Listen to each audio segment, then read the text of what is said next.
Hello, YouTubers. Welcome back to another episode. Today I want to talk about Bandcamp, the infinitely more artist-friendly platform for musicians, really. And when I say more friendly, I'm comparing it to Spotify in particular. So Spotify is a streaming platform. You all probably know about it. Artists make almost nothing on Spotify, and Spotify profits massively off of them. This is a very bad business model for artists. So this is the main landing page for Spotify, and that's pretty much all I'm going to show regarding Spotify for the rest of the video. So let's talk about Bandcamp.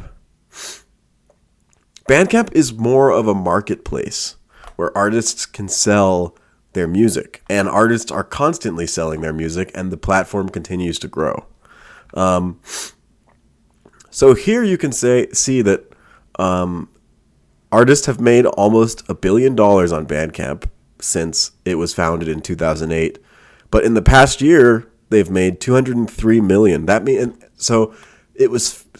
This thing was founded 14 years ago, but more than 20% of all the revenue was accrued in the previous year. So that's indicative of growth. Another thing that's indicative of growth is that Bandcamp was recently acquired by Epic Games. So that was a pretty interesting development. And what are we seeing down here? So down here, these are albums that are currently being sold. So it's albums are constantly being sold. You can see which album was purchased, how much it was sold for, which country it was sold in, and it's constantly being updated. And I really like this feature. And whenever I buy an album on here, I quickly go back to this page, the landing page, and I wait for my albums to appear, and I can see that I bought it. And you can see how much someone paid for it. So the cool thing about Bandcamp is if you want to buy something, the artist can set a minimum price, and the minimum price can even be zero, so an album can be free. But you can pay however much you want over the minimum price.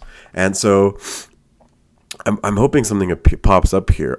Occasionally, a buyer will pay over the asking. Oh, here, see, $8 more than the minimum. Or CHF, I don't know what. Canadian dollars, $5 Canadian more than the minimum there. Yeah, so you can pay over the minimum, and that gets advertised when you do that. So how does this work? You just click here, like I just clicked some random artist, and then you just say buy digital track, and it says the price, and then you can set any price above that. Another thing that Bandcamp allows you to do is you can listen to the music for free. Like, I don't know how many times. It's like 3 or more times. I think the artists might have control over that number, but I suspect the default is like 3 or 4, because most songs that I play like 3 or 4 times, after that you get this message that says, the time has come to open thy heart/wallet. And yeah, it looks like this, basically. And then it prompts you to purchase the song, the album or song, the song, if you have listened to it too many times. And that's fine, I think. And then either it won't let you play the song anymore, or this notification will pop up, and it'll play anyway, like if the artist allows for that. And then if you play it anyway, the heart will break and like fall apart, and it's kind of tragic. It makes you feel like a piece of shit for not buying the album that you've been listening to so many times. Yeah, so, and the way it's structured is pretty cool. So if you click the heart up here, this is my collection. So it's almost, it's a kind of, it also functions kind of as a rudimentary social network, because you have a collection, but you also have followers, and you also can follow artists. And the cool thing is, when you follow artists, you get notifications whenever they release an album, or sometimes what they'll do is they'll announce an album and they'll pre-release a single track on the album, and you can pre-order an album. So for example, I pre-ordered this album called Big Earth Energy by Cool Maritime. So let's click on that for a second. So the cool thing about this is they've released like one track in this album. See these other tracks down here? You can't play them because they're not released yet. But you can. I really like the idea of pre-ordering, because you're supporting an artist to do something that they're currently working on. It's cool to buy an old album and you're still supporting an artist, but you're in some sense you're paying an artist to do work. In some sense you're employing them, and that's an even more rewarding feeling for me. So if an artist I follow announces an album and I really like sometimes they'll release 2 songs. They can pre-release however many they want. Then I'll just pre-order it. Maybe I'll pay above the asking price. Maybe I won't. And you can see that this album has already been pre-ordered by 39 people, including me. So 9 people have pre-ordered this album, Big Earth Energy by Cool Maritime.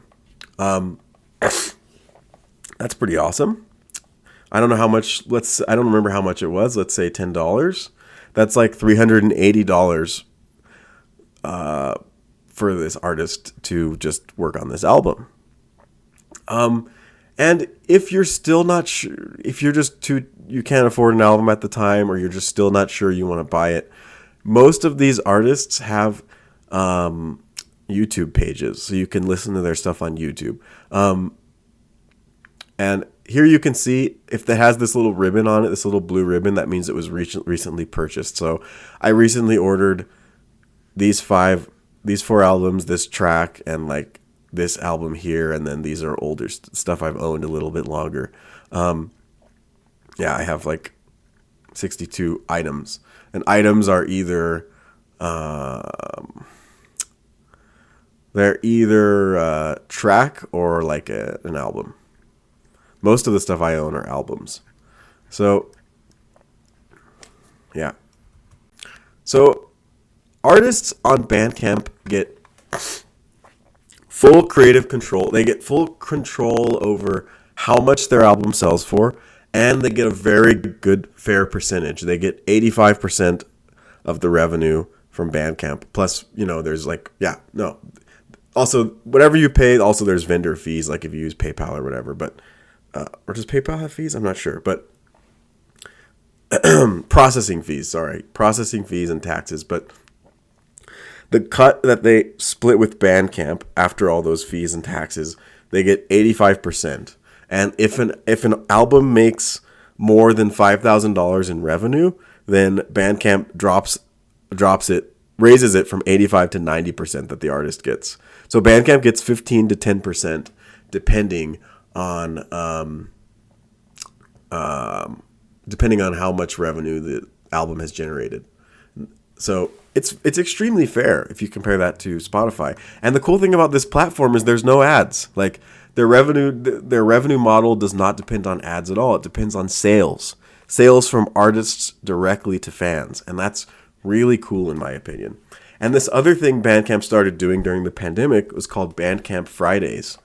And Bandcamp Fridays, during the heat of the pandemic, starting in March of 2020, they waived their revenue share. They were doing it, I think, every Friday for the beginning of the pandemic. And so artists were getting 100% of the revenue rather than 85%. And that was like every Friday or something. They discontinued that for a while, but they've brought it back for 2022. And basically it's the upcoming or past Bandcamp Fridays for 2022 were on March 4th, April 1st, and May 6th. So you have time. If you buy an album on one of these days, I mean, this day has already passed, then you're going to be supporting an artist even more.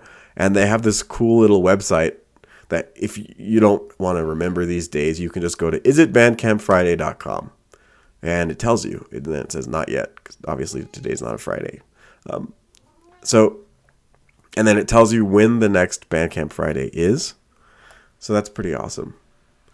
So this is it's just a very good model for selling music that really empowers artists, and it's growing a lot. And Spotify is just terrible. It's just, first of all, it's not even centered on music. It's centered on audio in general. Like they offer podcasts. They offer, I mean, if that's what you're into, streaming. If you're into streaming, then by all means. But it's not a good way for an artist to make a living. Like, compared to just selling your stuff directly here. So I'm a huge fan of Bandcamp, and I think everyone should check out Bandcamp. Let's see, maybe I'll advertise one of my recent albums, Back to Obscurity EP by The Floormen. This is a pretty good one. I'll play one of the songs. I can only play 30 seconds because of fair use. Maybe you'll buy this. Maybe you'll buy this album. So this is something I recently purchased. Pretty sweet.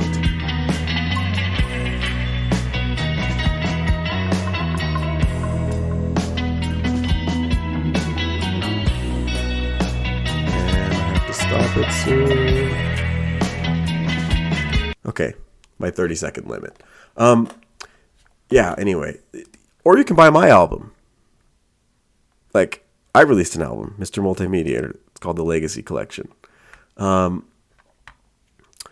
It's, you can go to bandcamp.com. You can go to mrmultimediator.bandcamp.com and you can buy my album if you want. Super easy. Super cool. And artists they can also sell merchandise on Bandcamp. They can have links to their website. It's just a really good platform. The lack of ads. I like the fair revenue distribution model. I like everything about it. And Spotify, I kind of hate everything about it. So yeah, I mean, it's kind of like the analogy. Let's go to the stream here so you can just keep on seeing how many people are buying music constantly while I talk. The analogy is like, some things you do in a human life that are bad, you kind of just have to do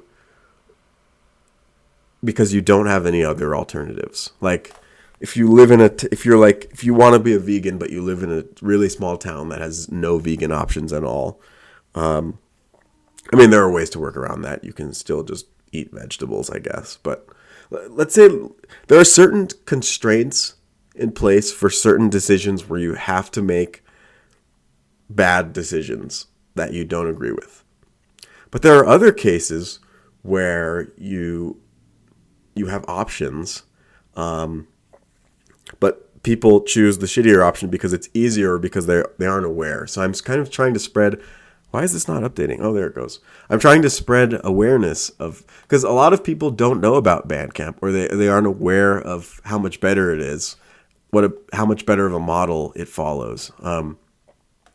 It's kind of like the analogy would be like if people only knew about Walmart and they bought all their food at Walmart, as opposed to something like, Sprouts or Trader Joe's, where the employees are treated more fairly and the food is higher quality. The case could be, oh, well, I can't afford to shop at Sprouts. Fair enough. But if you can't afford to, maybe the only barrier you have to going there is just a lack of awareness. Or maybe you need to find a way to afford it. Maybe you could afford it if you cut certain other things out of your life. So the point is, Bandcamp is Sprouts or Trader Joe's, and Spotify is Walmart. And most people use Spotify. And a lot of it's due to a lack of awareness. A lot of it's due to, I don't know, brand loyalty or something. Bandcamp kind of just seems dinky. It's a lot of kind of obscure artists, but there are some popular artists on here. But there is a lot of good music, and it's a great place to discover music also. It's a great place to discover music. It's a great place to find artists, and you don't have to buy the music right away. And if you can't afford something right away, you can continue listening to it on YouTube often, because a lot of them have YouTube channels, the artists, and you can also add it to your wish list. So like if you want to buy an album but you can't afford it right away, you're like, well, I'm gonna wait a couple months and then maybe I'll buy this album, or a couple weeks or whatever. You add it to your wish list and you buy it later. So there are ways around that, and it's just really cool. And if you're an audiophile like me and you love music, like non-mainstream artists are really good. They're just as good as the mainstream ones. They just didn't get the exposure. Like some of them are extremely good. A lot of times they'll post some of the most popular things up here on the homepage. They publish articles and stuff. So this is another way to discover music, just on the front page. I don't like to do that. What I'll actually do is sometimes I'll just watch this stream here of things that are selling, and I'll be like, oh, that looks really cool, and I'll just click on something that someone's purchased, and I'll listen to it, and if I like it, I might keep listening to it, or I might buy it. Another way to do it is you go, I don't know, this is different than the app. I use the app. They have an Android app. Oh, here. They break things down by genre and subgenre. So you can pick a subgenre that you like and find artists in that area. So like say you like electronic and you like, I don't know, like synthwave or something. And then here you have all the synthwave albums. All the synthwave albums on Bandcamp. Pick whatever you want and listen to it. Oh no, I want to hear some glitch. Listen to some glitch. Oh no, let's get some hip hop here. See what I mean? Like it's a really cool place to discover music, and it's broken down by genre. You can also look at the stream here, etc. I don't know. I have so many good things to say about Bandcamp, and no good things to say about Spotify. Yeah, it also fits the analogy for the grocery stores because it's a little more expensive. I mean, depending on how much music you're buying per month,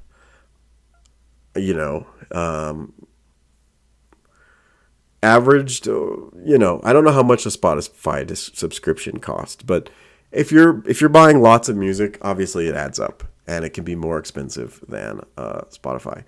But you have control over how much money you're going to spend, and you're not getting charged every month. So it's just a more fair way to support artists, and it can be a little more expensive, but it's definitely worth it. And yeah, so I think that's all I have to say about that. So let me know in the comments how you feel about Bandcamp versus Spotify, and I'll talk to you all later. Have a good day. Bye.